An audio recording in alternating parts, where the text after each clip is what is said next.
नमस्कार, आप सभी का बहुत बहुत स्वागत है। आज के वीडियो में civil engineering very important thumb rule आपको साइट पर दिखाने और इसके साथ साथ बताने वाले हैं। सो वीडियो में लास्ट तक बने रहिए, आपको बहुत कुछ देखने और बहुत कुछ सीखने को मिल जाएगा।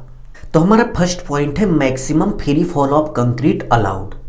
आप देख सकते हैं कि साइट पर वर्क करते समय कभी कभी कंक्रीट को कुछ इस तरीके से ऊंचाई से गिराना पड़ता है। तो यहाँ पे वही पूछ रहा है कि कंक्रीट को हम मैक्सिमम कितनी ऊंचाई से गिरा सकते हैं। तो हमारा आंसर है 1.5 मीटर। यानी कि साइट पर कुछ इस तरीके से यदि हमें कंक्रीट गिराने की जरूरत पड़ जाए तो इस सिचुएशन में हम 1.5 मीटर से ज्यादा ऊंचाई से कंक्रीट को नहीं गिरा सकते। ठीक है, तो आपके दिमाग में एक क्वेश्चन जरूर से जरूर उठ रहा होगा कि हम कंक्रीट को 1.5 मीटर ऊंचाई से ज्यादा क्यों नहीं गिरा सकते। तो इसका आंसर है कि कंक्रीट को हम कुछ इस तरीके से जब ऊंचाई से गिराते हैं तो कंक्रीट के अंदर जो कोर्स एग्रीगेट यानी कि गिट्टी होता है या गिट्टी कंक्रीट के अंदर से छिटकने लगती है। एग्जाम्पल की बात करें तो आप देख सकते हैं यहाँ पर कंक्रीट को ऊंचाई से गिराया जा रहा है और कंक्रीट के अंदर जो कोर्स एग्रीगेट यानी कि ये जो गिट्टी है ये छिटक रही है, यानी कि बाहर की तरफ भग रही है।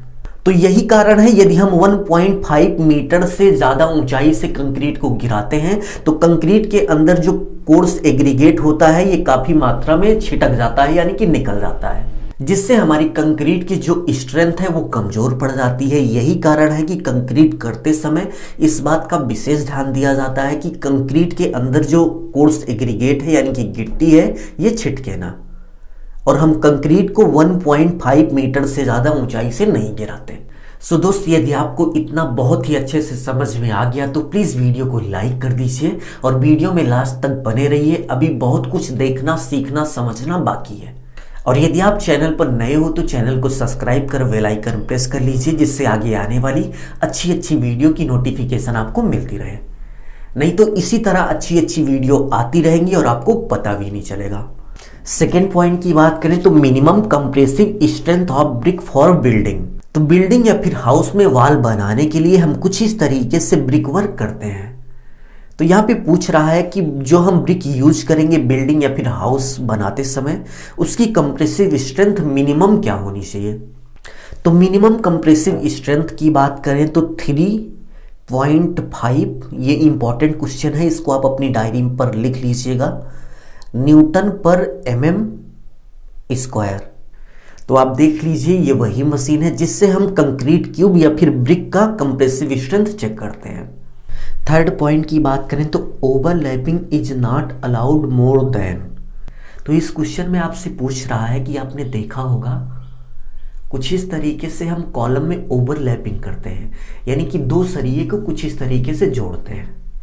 तो जोड़ने के लिए सिंपली हम बेंडिंग वायर से दो सरियों को आपस में जोड़ देते हैं, तो इसको हम ओवरलैपिंग बोलते हैं। ठीक है, तो यहाँ पे आपसे यही पूछ रहा है कि overlapping is not allowed more than, यानी कि कितने mm की ज्यादा की स्टील बार में हम कुछ इस तरीके से ओवरलैपिंग नहीं करेंगे। तो इसका आंसर है 36 mm।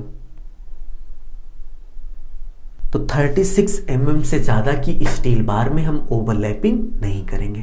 तो यहाँ पे क्वेश्चन उठता है कि हम 36 mm से ज़्यादा की स्टील बार में ओवरलैपिंग नहीं करेंगे तो क्या करेंगे। तो मैं आपको दिखाना चाहूँगा कि जो बार 36 mm से ज़्यादा होती है उसमें हम ओवरलैपिंग ना करके कुछ इस तरीके से कपलिंग करते हैं। आप देख लीजिए कपलिंग करने का तरीका कुछ इस तरीके से होता है। फोर्थ नंबर पॉइंट की बात करें, what is minimum length of hook. आपने जरूर से जरूर देखा होगा कि कॉलम या फिर बीम में हम कुछ इस तरीके से टाई या फिर स्टीरअप्स लगाते हैं। तो टाई के एक कॉर्नर पर आपने जरूर से जरूर देखा होगा कुछ इस तरीके से हुक बना होता है। आप देख लीजिए कुछ इस तरीके से हुक होता है। तो इस क्वेश्चन में यही पूछ रहा है कि इस हुक की जो लेंथ है वो मिनिमम क्या होनी चाहिए। तो हुक की जो मिनिमम लेंथ है 75 mm से कम नहीं होनी चाहिए। 75 mm, यानी कि यहां से लेकर यहां तक की जो डिस्टेंस है 75 mm से कम नहीं होनी चाहिए। ठीक है, यदि आपका यह पॉइंट क्लियर हो गया और आपने अभी तक वीडियो को लाइक नहीं किया तो प्लीज़ वीडियो को लाइक कर दीजिए और वीडियो में लास्ट तक बने रहिए, अभी बहुत कुछ सीखने समझने को बाकी है।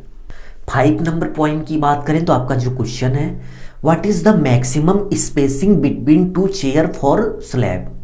तो आप देख सकते हैं कि स्लैब बनाते समय कुछ इस तरीके से हम स्टील लगाते हैं। तो स्लैब के टॉप और बॉटम के बीच में जो गैप बचता है, इसी गैप में हम कुछ इस तरीके से चेयर लगाते हैं। आप देख लीजिए, ये आपकी चेयर है। तो यहां आपसे यही पूछ रहा है कि एक चेयर से दूसरे चेयर के बीच की जो डिस्टेंस है वो कितनी होनी चाहिए। तो इसका आंसर है 1 मीटर। यानी कि एक चेयर से दूसरी चेयर के बीच की जो डिस्टेंस है वो मैक्सिमम 1 मीटर से ज़्यादा नहीं होनी चाहिए।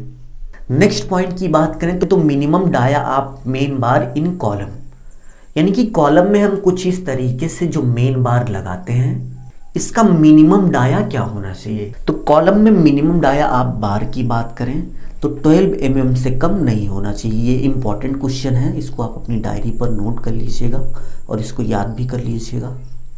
7th नंबर पॉइंट है, what is the standard thickness of ceiling plaster.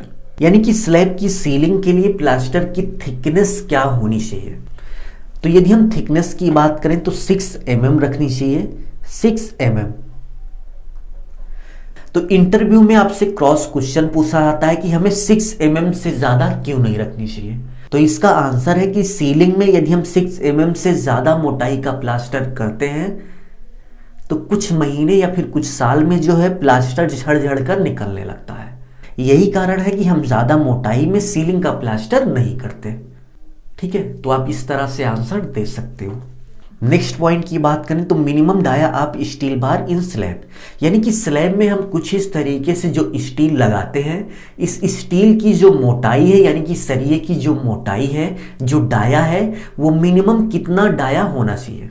तो स्लैब के लिए जो हम स्टील लगाएंगे उसका मिनिमम डाया जो है 8 mm से कम नहीं होना चाहिए, 8 mm। ये इंपॉर्टेंट पॉइंट है, इसको आप नोट कर लीजिएगा। नेक्स्ट पॉइंट की बात करें तो मिनिमम थिकनेस ऑफ स्लैब। तो यहां पे पूछ रहा है कि स्लैब की मोटाई मिनिमम कितनी होनी चाहिए। तो आप देख लीजिए कि स्लैब हम कुछ इस तरीके से कंक्रीट से ढालते हैं। तो स्लैब की जो मिनिमम थिकनेस है 125 mm होनी चाहिए, यानी कि 125 mm मिनिमम स्लैब की थिकनेस होनी चाहिए। तो चलिए नेक्स्ट पॉइंट पे आते हैं। हमारा जो नेक्स्ट पॉइंट है वॉल प्लास्टर थिकनेस। आप देख सकते हैं कुछ इस तरीके से हमारा प्लास्टर वर्क होता है। तो यहाँ पे यही पूछ रहा है कि वॉल प्लास्टर का थिकनेस क्या होना चाहिए। मिनिमम 12 mm, और यदि आप 2 कोट प्लास्टर कर रहे हैं तो 20 mm। ठीक है, तो यदि आपसे क्वेश्चन किया जाता है तो सिंपली आप यही बोलेंगे कि प्लास्टर की जो मिनिमम थिकनेस है 12 mm होनी चाहिए। ठीक है, सो अभी के लिए बस इतना ही। यदि आपको वीडियो अच्छी लगी तो प्लीज़ वीडियो को लाइक कर दीजिए। अपना ख्याल रखिए और अपने मम्मी पापा का अपने से भी ज़्यादा ख्याल रखिए।